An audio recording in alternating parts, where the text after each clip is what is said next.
Welcome back to another episode of the Student Athlete Sessions by D3 Direct. Today we are joined by a former SCIAC standout and now head coach on an interim basis in the same league, Madison Quan. Thanks for joining us. Thanks, Carl, for having me. I'm so excited to be here.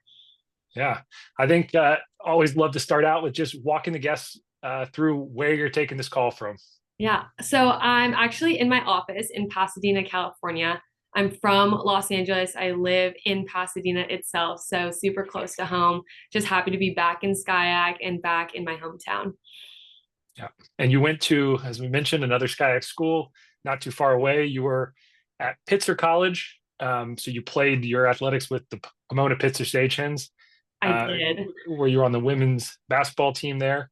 Um, and you went to school as the previous guest at Crossroads High School. So not all staying pretty local in that LA area.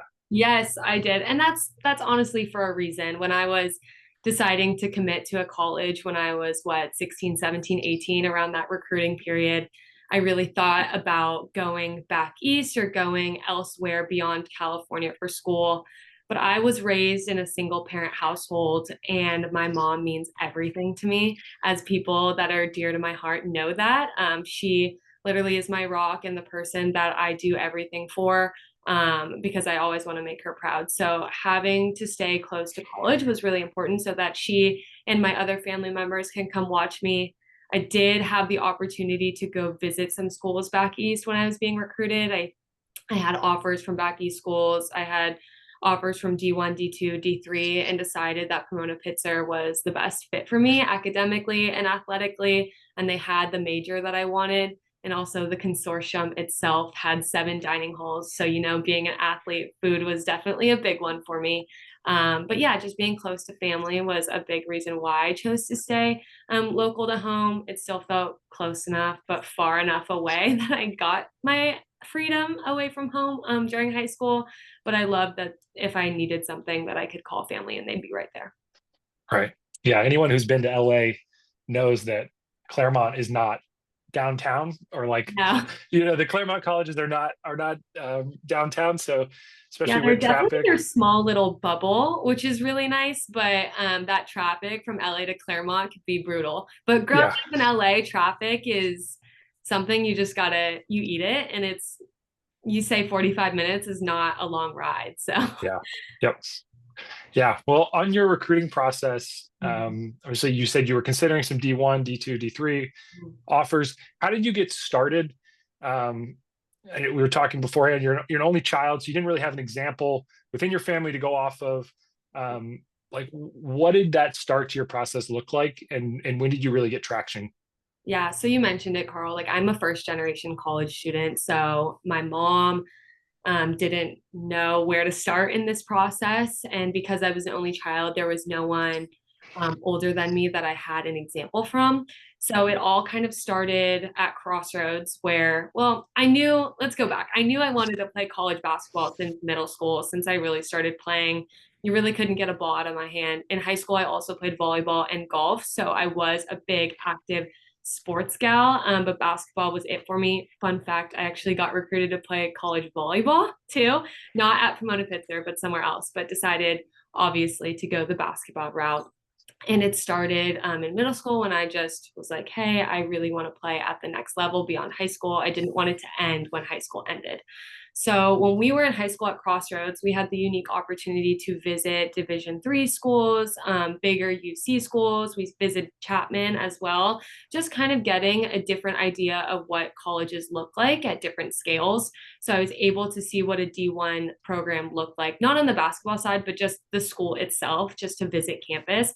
And funny enough, they took us to the Claremont colleges, and that was over like a Thursday and Friday. And the upcoming weekend after that Thursday, Friday, I was playing in, I want to say, Rancho Cucamonga at a tournament, and noticed that the Pomona-Pitzer coach was in the stands. And as a high school athlete competing against college coaches, you don't want to stare at them too long. You don't want to look at what school is on their chest. You want to play just like if no one were watching, you just want to play your best. But did notice at the time that she was in the stands, and she ended up sending me an email after that tournament saying like, hey, we really liked how you play. We enjoyed watching you. We'd love to come for a visit, transcripts, SAT scores, everything, the whole 9 yards. But after my visit, I fell in love with the school in general. So it was just a complete coincidence that back to back, I got to visit the school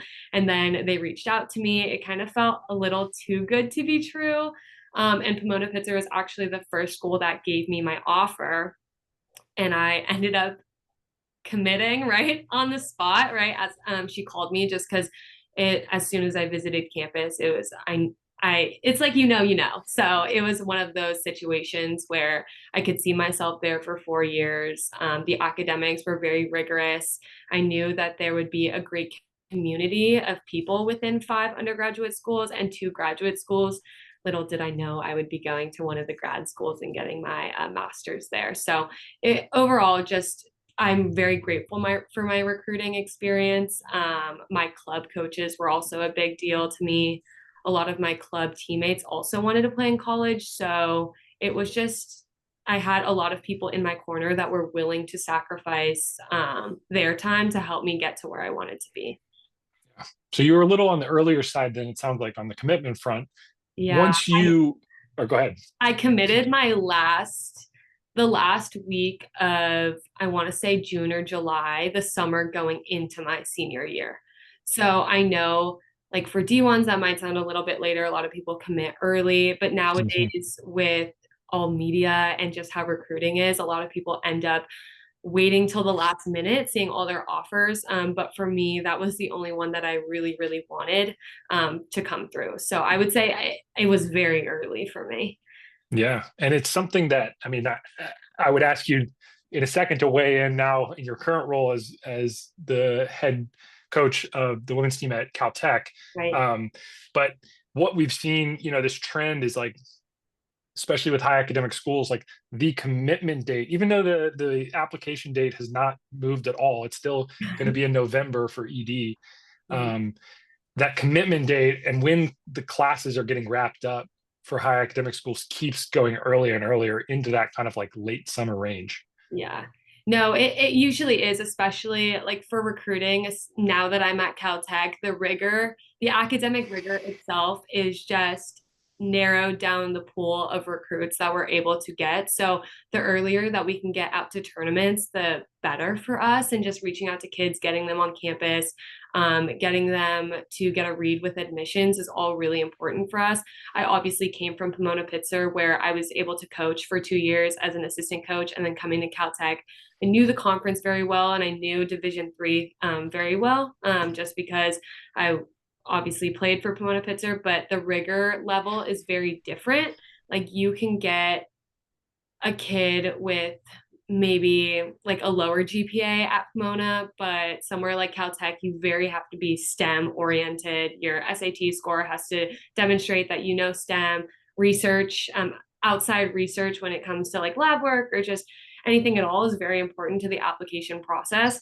So the earlier we can get kids recruiting and just get them in the door, the better for us. But it has been a little bit harder, I would say, especially just coming into this role new, and learning everything from scratch.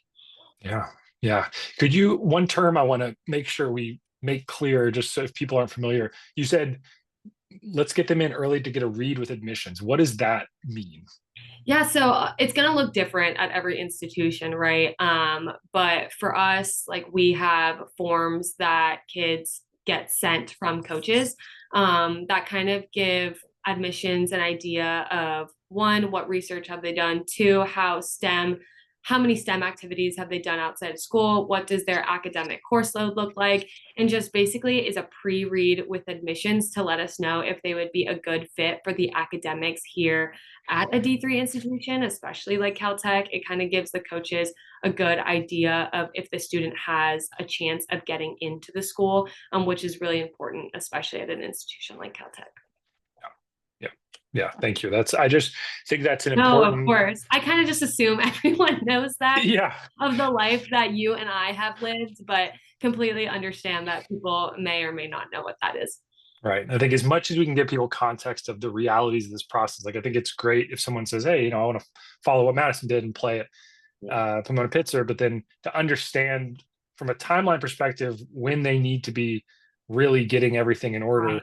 I just and all the steps that then follow. Even once you get the offer, there's more to come. Way more steps. But I do say, Carl, and I know you understand this because you also play Division 3 hoops.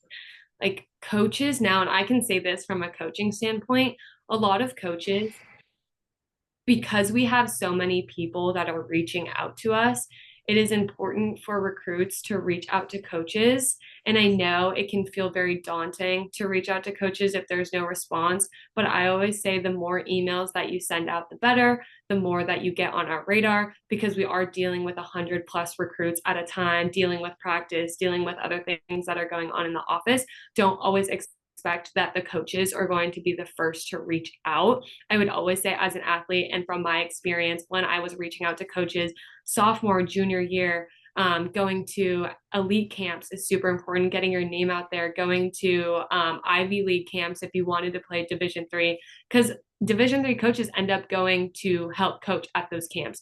So anything you can do for visibility and sending those email, getting it in our inbox, seeing that name pop up multiple times is the best way that you can get an answer. Because a lot of the time, if you are on our radar, but you aren't reaching out first, a lot of the time we might miss out on this kid unless we really, really, really want them from the jump.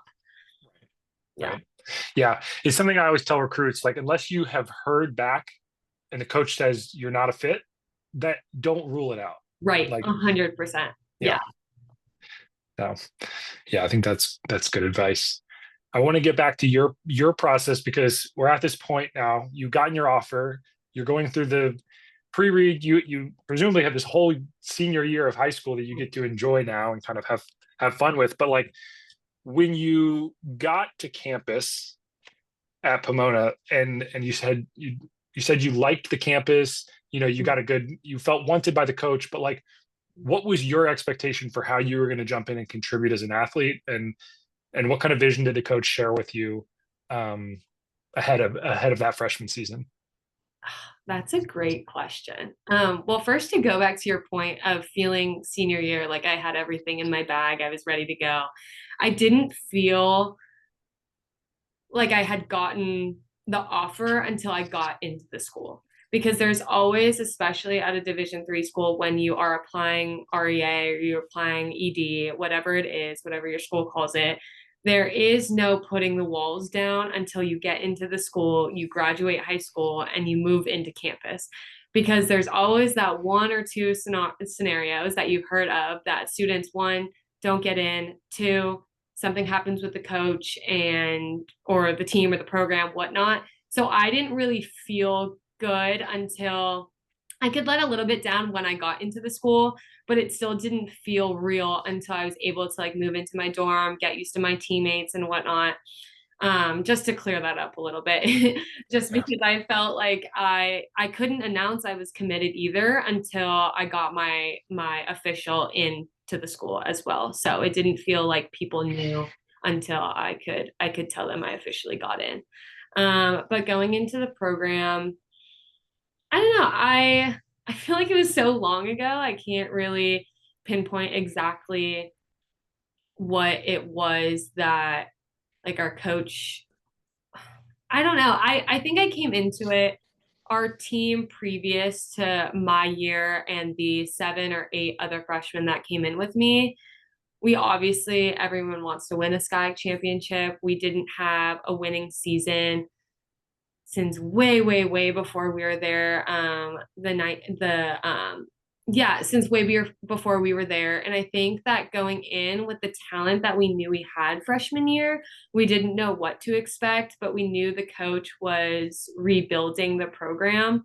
A couple years before I got there, there was actually only one win in that program year that was to date. So for us, like, I didn't commit to go to a winning program. I committed because, one, it felt like family. Two, the academics were everything to me. I knew I wasn't going to be playing basketball. I didn't even think I was going to be in basketball after college. Here I am sitting as an interim head coach at CalTech, but we can go into that later.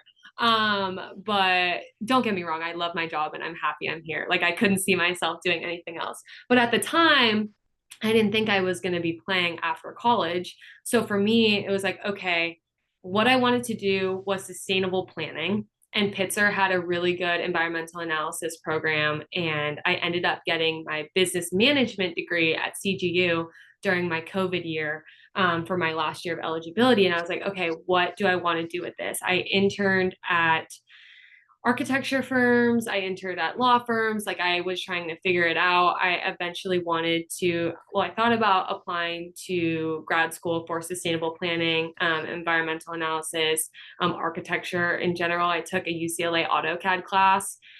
And then after COVID, I was like, I don't know if this is really what I want to do. I'm not someone who can sit in front of a computer for 9 hours a day working on a door frame or a house. Like I really give kudos to people that can, but I'm such a mentor. So I knew that that wasn't what I wanted to do. I thought I wanted to go into architecture, which is why like Pomona-Pitzer was perfect for me on the business side and the environmental analysis. But I wasn't going there for the basketball. The basketball was just kind of the cherry on top. It was just the team itself was pretty small. And then when I got there, we had, I think, 17 players, which at that time was very large for me. And yes, coming in as a freshman, you get really nervous, like, oh, am I going to have playing time? But I wasn't really concerned about that because people always tell you going to college, like, don't expect to play the amount of minutes that you were playing in high school. I was really just riding the wave, just riding on the high that I was a collegiate athlete, doing everything I can in practice, out of practice, watching film, getting in the gym with my other freshman teammates, trying to do everything we could just to help our upperclassmen, right, win a national championship. And we wanted that for ourselves too, but that year was something special for sure, because we ended up beating our rival college, Claremont McKenna, or CMS as people know it. And we beat them in the conference championship to go to our first ever NCAA tournament in Wisconsin, where it was -7 degrees, which is so different from what I'm used to in California. So I was like, you know what, this is great. But winning that championship, I would say, Carl, that was probably the best moment of my college career. Like, Yeah. hands down. And I know that's so cliche to say, like a championship, but going to the NCAA tournament and seeing what that's like at that level was just so glorifying, and never thought, I mean, obviously we wanted it to happen, but everyone wants that. But for Yeah. it to really happen and to come into fruition was just so, so, so special, especially as a freshman. Yeah, and especially coming off like the season before, you guys were 8-17, and obviously Right. you weren't on the team, but then to go 14-2 in conference, win the conference, go 22-6 overall is like such a dramatic turnaround. Yeah. And for me, I obviously ended my career the way it did, grateful for how everything planned out, ended up being 2023 Athlete of the Year, which is huge.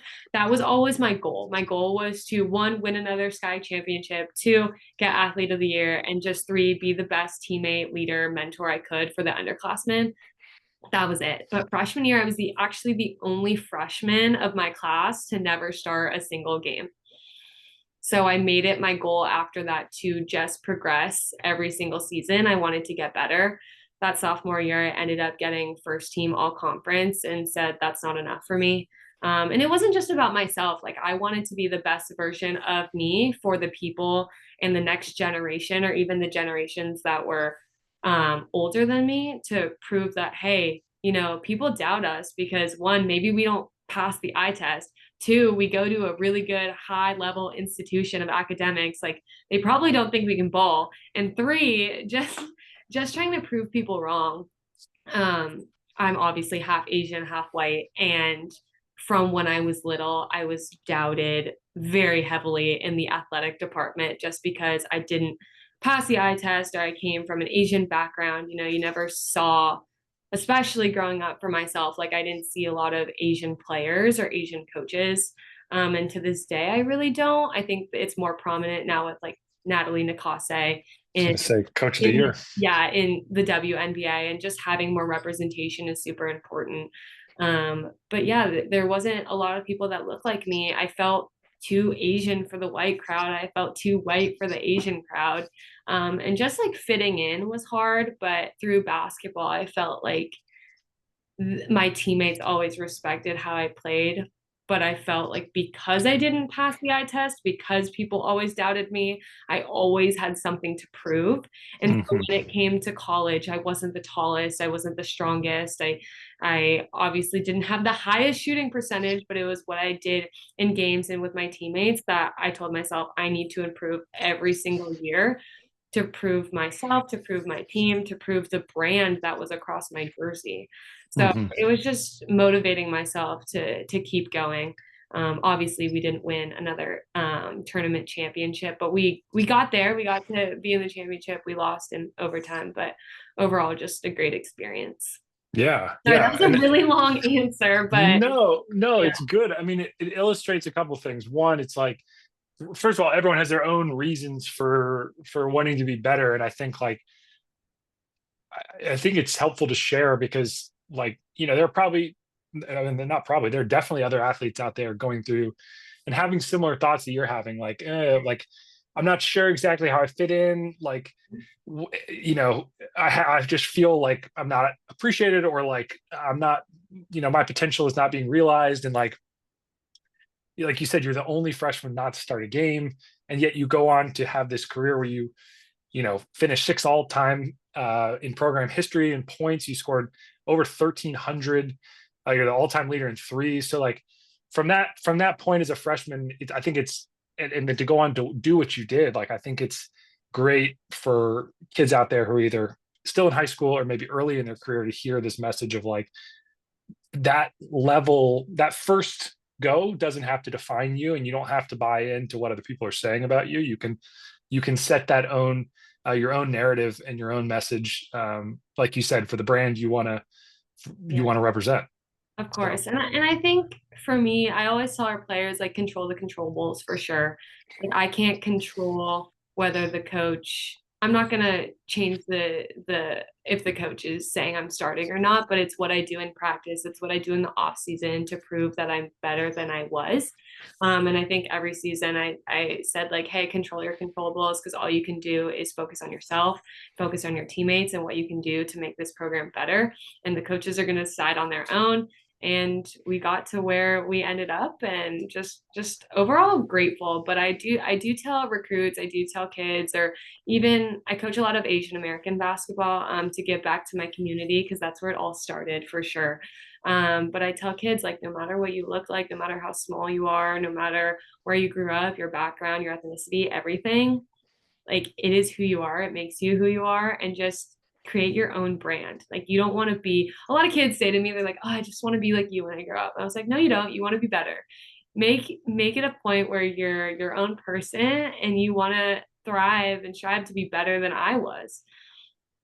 yeah, Yeah. right, yeah, and you opened the door for them in some ways and gave them at least a marker I to hope I shoot for. do. Yeah, yeah, I think so.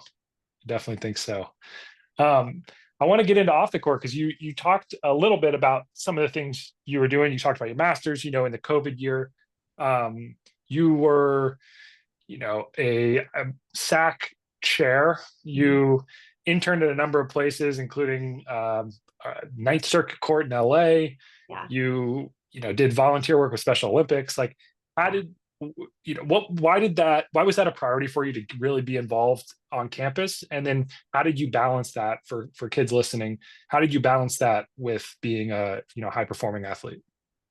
Yeah, that's a great question. I found out very early in my college career that time management was super important. And I found out by basically, I felt like it hit me like a bus. I felt like when I got to college, okay, you have so much freedom, you have so much time. How are you going to manage that with basketball?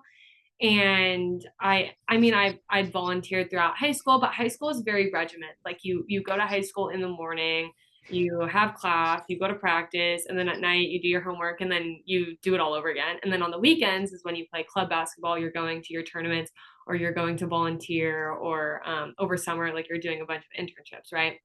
But for college, it's so different. It's like you are finally on your own time to dictate when you have time to do things. I really found that the more I had on my plate, the easier it was to navigate school and balance out academics with athletics. Just because when I was in season, I felt like it was probably my best academic season too. Just because I knew that I had to get my work done while also making sure that I have time for practice, planning out my days well far in advance. I'm a color coder, like any type of highlighter, any type of pen, like it was in my agenda book or in my Google Calendar. And I had to make sure that I planned social activities while also having time to eat and feel my body, getting me enough rest. I had to say a lot of no's to things, as well as it might surprise people, as that list that you just read out seems like a lot of things, but I did have to say no when it came to like social activities, knowing that I needed to get my rest before a game day and whatnot. But I overall found that doing these activities helped me with my time management skills. I knew that if I had this on a Saturday and Sunday, I had to do homework on a Friday night, whether that's after practice or waking up early on Saturday. But overall, I got into these activities, especially Special Olympics, and giving back to like North South basketball, or just coaching on the side, or just doing these internships. Because one, I mean, in college, you're all trying to figure out what you're trying to do post college. And then two, I love giving back to my community. No one really told me growing up that no one had to force me to do that. I was just one of those kids that wanted to give back, especially to kids that aren't as fortunate as I was, especially just like athletically and the way I was built. Like I just wanted to give back to kids knowing that they would have a harder time with athletics, and show them that it is possible, no matter, like I said, no matter what you come from, no matter what you look like, that basketball is a universal sport and everyone can play it. So every opportunity that I got, I really wanted to showcase and give back to the greater community.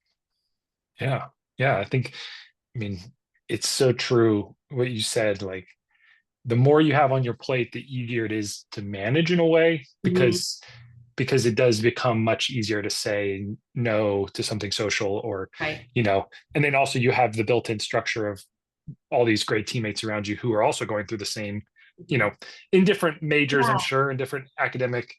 And the best part about that, especially at the Claremont colleges, is that you take classes at different schools. So you're not just staying, I mean, I could have if I wanted to, but you're not staying within Pitzer, you're not staying within Pomona. You can take classes at all the 5 Cs. So I could be sitting next to a student athlete from CMS, and later that night we're playing each other on the court. It's a weird dynamic, but I would say that the community itself that's built there is so unique, just because you get the resources of 5 schools, you get the professors of 5 schools, you get the student services of 5 schools, and everyone is there to help you. So especially when I was in college, like I felt like I had a bigger college experience, but if I really wanted to, I could stay within Pitzer. But yeah, my teammate, half of my teammates went to Pomona. So having those resources in itself, I can say like, hey, you've taken this class, you like this professor, what were your thoughts? And they would give me their thoughts on this class. So it was really good to have that balance. Yeah, definitely. It's something that I think goes, it's like, I think it's changing a lot, but the traditional, motif with the college athlete is kind of like the dumb jock. And Right. Right. and I think the NCAA has tried to do some work to counter this narrative a little bit, but like in a lot of categories, GPA, like graduation rate, student outcomes, like athletes typically do better than their non-athlete peers. And Yeah. so, it's definitely gonna. Yeah, they did a study here at CalTech, actually, like the students themselves, that students that are in, especially at the academic level that we are at, they did a study that student athletes that are in sports do way better academically than the ones that don't. Mhm. Mhm. Yeah. Yeah. I think that structure goes a long way. Yeah. Um, yeah. Well, let's close things out on your college career, because Yeah.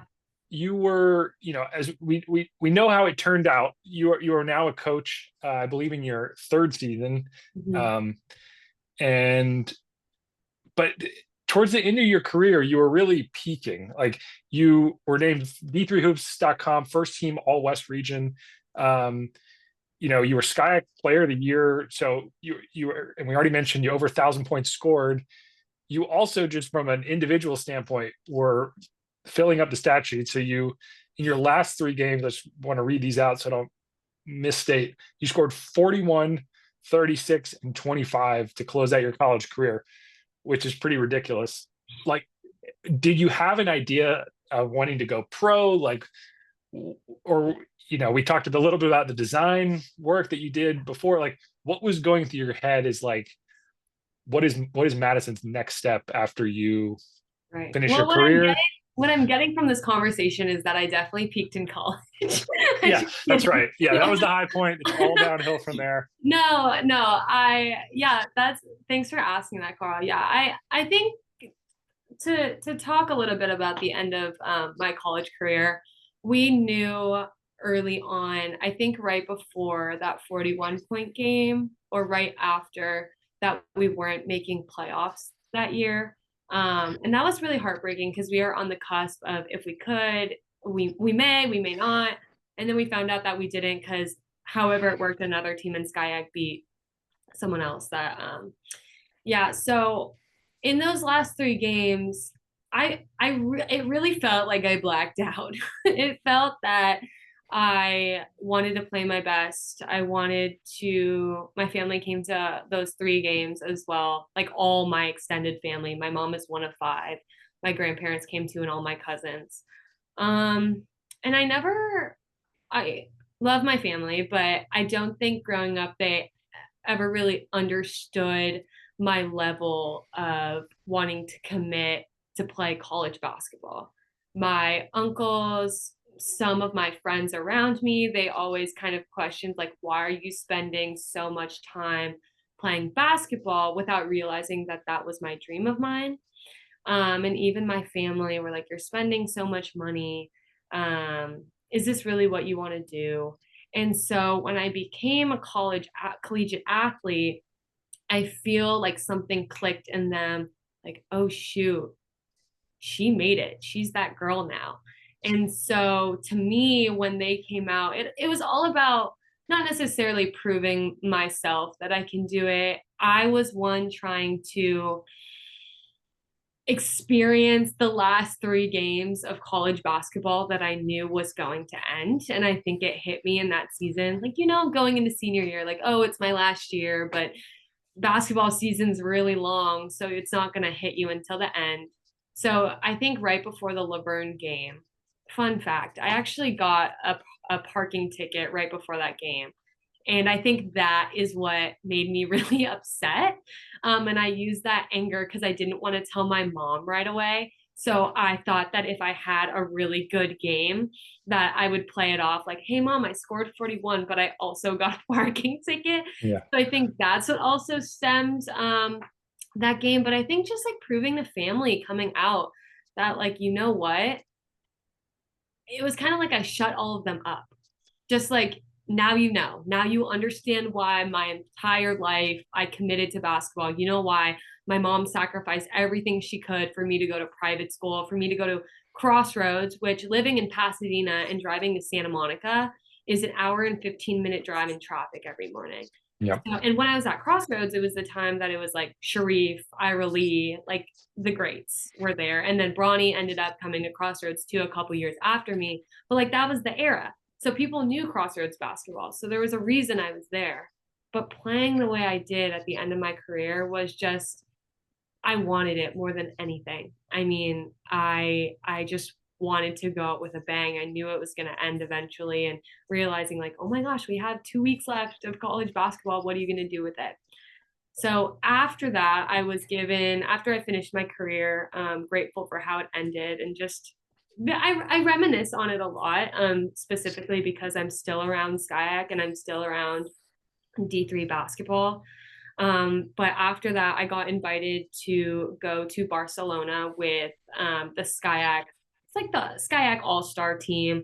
It's basically comprised of all senior women from all other SCIAC women's basketball programs. So I went with a few people from Chapman, one from Whittier, and a couple others, and we compiled a team together, and we got to play in Barcelona over the course of like a week and a half, 2 weeks. And I really did fall in love with playing overseas. But again, I ended up getting a contract to play, turned it down to end up coaching at Pomona-Pitzer as an assistant coach. And although I would have loved to play overseas, I think I was ready to not necessarily give it up, but just move on in my career, because I knew I wasn't going to be playing after college as much as I would have loved to play overseas. The language barrier, being out there by myself, just the different perks of Euro basketball and the schedule itself, not being able to come home. And yes, that's what it would have been like if I played at a D3 institution back east or another place that wasn't California. But it was just at a different level that I wasn't ready to commit for. So I decided to come home, coach, fell in love with coaching, especially at my alma mater. I was lucky enough to get a position there, and then coached there for 2 seasons. After the 2 seasons, I went to go play again with the SCIAC team because they didn't have enough women and they really wanted me to come out. So I was like, okay. We went to Croatia. Didn't look at getting a contract there. Didn't even talk to anyone that approached me for a contract. Ended up coming home, coached my last season at Pomona-Pitzer. So that was last year. And then this year, I ended up playing again because the Chapman coach, we're really close. And she wanted me to play one last time. And she goes, okay, I think that you can come play again. I don't know how your body's feeling. I love staying active. I love just working out in all capacities, doing all different types of workouts. I still get on the shooting machine nowadays. One perk of being a coach. What am I training for? Maybe my rec league on Thursday nights, or like jumping into practice. But I ended up playing in Portugal, and I got a full contract to go play in Portugal. And that was probably the hardest one to turn down, just because it was the most beautiful place that I'd ever been to. A bunch of my friends had gone to Portugal a little before me and said that I would love it. The pastries are always really great, the food in general. Just the community itself, everyone is so welcoming, more so than Croatia and Barcelona. Not to hate on those two countries, I just had a better experience in Portugal. And my family was able to come with me all 3 times, but my mom and I really connected and just went into it thinking that I could get a contract. So I ended up getting a full contract to play with money given to me, housing, everything paid for, food paid for. And that was so hard because I knew that there was a possibility of me being able to become interim head coach at CalTech. And I was really going between 2 great options. I don't think I could have gone wrong with either one, but I decided that becoming an interim head coach at the age that I'm at, I'm 25 years old, is not something that happens all the time. And I guess you can say that about playing pro, but if I really wanted to, this upcoming summer, I have the opportunity to play in Belgium. And so that's something I'm also thinking about, but that's obviously going to depend on basketball. But I chose to be the interim head coach at CalTech, and I'm super honored to be a part of a program of driven athletes that just are here to not only get a great academic education, but they teach me things every single day, whether it's on the basketball court or about astrophysics, environmental engineering, CS, like everything in itself. I'm just so grateful to still be in the SCIAC and coaching where I am. Yeah. I mean, it is such a unique opportunity. Like, obviously, being able to play abroad is special, and you get to be in beautiful places, but there is something, if you had these 2 years of coaching at Pomona as an assistant under your belt, and like that, as you mentioned, it does not come along often that someone's like, hey, the head coach is going out on maternity leave. Here's a chance to run a team, kind of instill your own vision for a year. And yeah, and we're getting you at a good time. You guys have your first exhibition on October 28th, which is 1 week, Tuesday, a week from today. 1 week, and then your season tips off against another smart school, MIT, on November 8th. That'll So be a good one. That's our rival game. So yeah.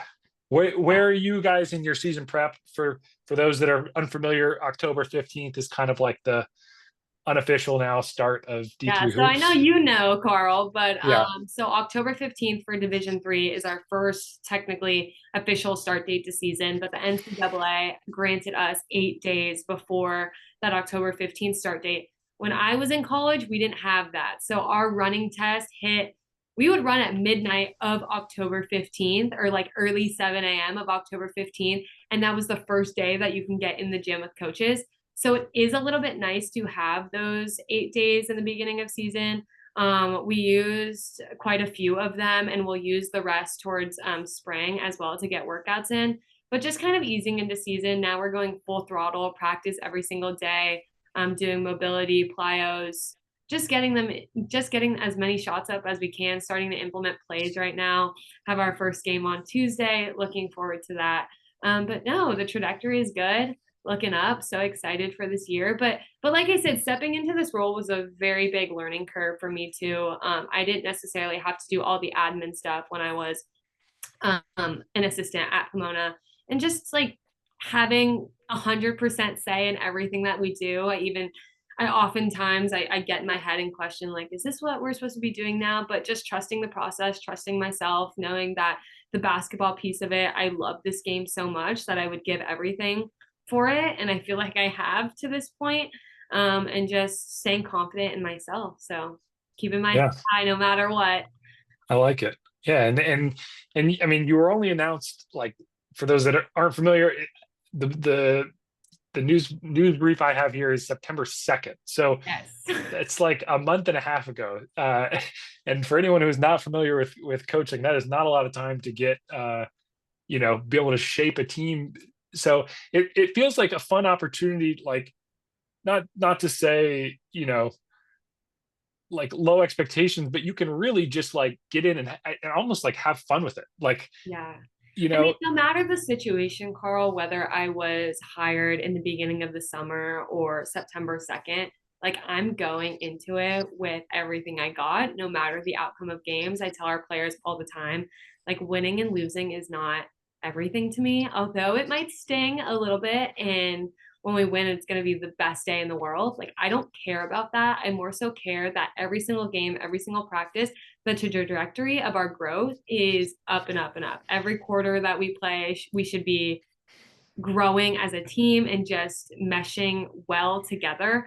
But the wins and losses, I couldn't care less about. I mean, yeah, on a scale, I care, but not to a point where it's going to hurt the development of our players. I just care more about the effort and energy that they're putting into it, and just making sure that they're 100% in their mind as well. I know they have a lot going on academically and outside of basketball. yeah, I know, coming from you and I, is just a little part of our identity. And there's so much more to it that involves the mental aspect of the game and just physical aspect of it as well. So just making sure we're having that good balance of court time and taking some time to lift and plyos, mobility, yoga, ice bathing, whatever we have to do.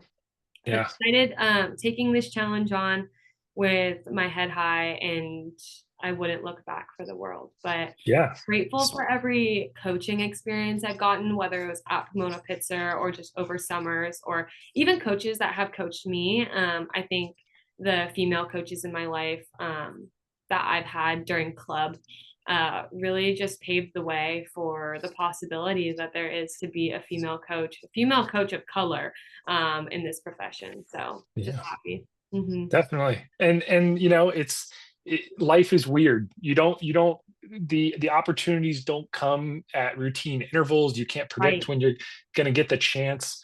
And I think a big reason I wanted to have you on is not only do you have this decorated career, you were really involved in your campus community, but you've committed to coaching. You got your start at your alma mater, and now you've been offered a pretty cool chance to prove yourself. And so I think it's going to be fun. Wanted to shout you out. We're going to definitely be following I'm along so with excited, Carl. the Thank you Beavers so this much. year. So Yes, you guys have to. And if anyone is in the area in Pasadena or LA in general, please come out to support our team. We would love all the fans that we can get. sounds good. Yeah, that would be fun this year. Maybe is the MIT game, is it at home or away? It's at home, so that's the funny thing about being in California. Like a lot of people, especially back east teams. I'm assuming, did you guys do a trip to West Coast ever? Not when I was there, but Swarthmore came out last year and actually played CMS and Pitzer and Pomona-Pitzer. So Okay. I went to both of those games. We were probably there at the same game. I think I probably watched because it was it during Thanksgiving? It was, yeah, I want to say right before, Right early before like Thanksgiving? Okay, November. yeah. So I was probably there at the tournament because we played the same ones at Pomona-Pitzer. But the thing is, the East Coast teams always want to come to the West Coast because the Makes weather during sense. winter is so nice. So I mean, as I love playing at home, but would love a trip too. It would be nice to see the East Coast, but we'll see. Maybe down the line. Yeah, as long as it's not -7 like it was at Oshkosh for that Yeah. for that But hey, NCAA game. I could say that I experienced Wisconsin, and no, I think the NCAA tournament I wouldn't have changed it for the world, just because like there were teams after us that went to Texas and went to Oregon or Washington, and I'm like, you know what, there would probably never be an opportunity for me to go to -7 degree weather in Wisconsin. Yeah. Yep. Yeah, that's one of the unique things about D3 hoops and the tournament is California and the Texas teams usually end up playing each other. Right? No, I So know exactly. Yeah. Uh, well, Madison, let's close out here with the question we ask every guest. If you could go back and talk to your 18-year-old self, 17-year-old self, what advice would you Gosh. give them knowing everything you know now? Wow, that is a that is a question. What would I tell my 17, 18-year-old self? Um, I'm a person that I take a lot of things personal because I've had to prove my entire life to people. I think if I were to go back and tell my 18-year-old self that like there's gonna be people that doubt you and people that want to see your downfall even after getting announced as player of the year, and even in the coaching position I am in now, I'm sure people don't think that I can do it.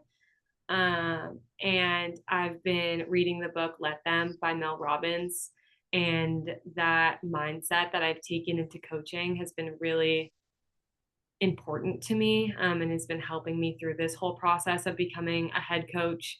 So I really think that I would tell myself to let other people say what they're going to say, let people do whatever they're going to do, make you look bad, whatever, but just staying the course and staying confident in what you believe, going with your gut, and just keeping the people that love you and support you really close to you, because that's all you're going to need. Yeah, so that's what I would tell my 18-year-old self. But there's probably so Yep. much more I would tell myself when I was 18, but that would be the biggest advice. Just let them. And I Okay. highly recommend if anyone needs a good book to read, Let Them by Mel Robbins is a really good one. There you go. Yeah, Get a bonus book rec. me Um, shouting out a book. if people want to follow along with you or the Beavers this season, where should they do that? Yes, we have our Instagram, CalTech WBB. I'm on Instagram as Coach Madison Quan. Follow both. Stay tuned. We post on game days. We have all our recaps on there too. We also have CalTech Beaver Athletics Instagram. We also have a Twitter. So anything, any social media, you can look up CalTech Beavers or CalTech WBB. Nice. And then if recruits want to play at Caltech, what should the first Yes. step be? Yes, awesome. Email me. My email is on our website under Coach Madison Quan. You can also fill out a recruit questionnaire online as well. But the easiest way to reach out to me so that I see it directly is through email.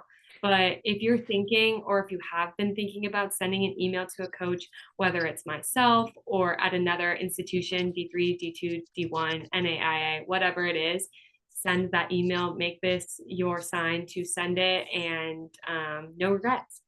So send that email. Coaches will get back to you. Be diligent about it, and don't worry about how many emails you send. The more, the merrier. Yep. All right. Well, Madison, thank you for your time. I know it's a All right. busy moment getting ramped Yeah, up now for we the got to plan season. for practice. So That's right. yeah. That's right. We're lucky to get you right before practice. And No, Carl, I'm honored that you reached out to me. Thank you so much. no problem. No problem. Another great episode of Student Athlete Sessions here. You can always listen to previous episodes wherever you get your podcast, Spotify or Apple. And Madison, we might have to have you back on we do a live Q&A series with D3 coaches. So maybe Oh my gosh, I would love to. Let me know. part 2 incoming. Yeah, please let me know. All right. Well, that's the pod. Thanks again and good luck with practice. Thanks, Carl. I'll see you later.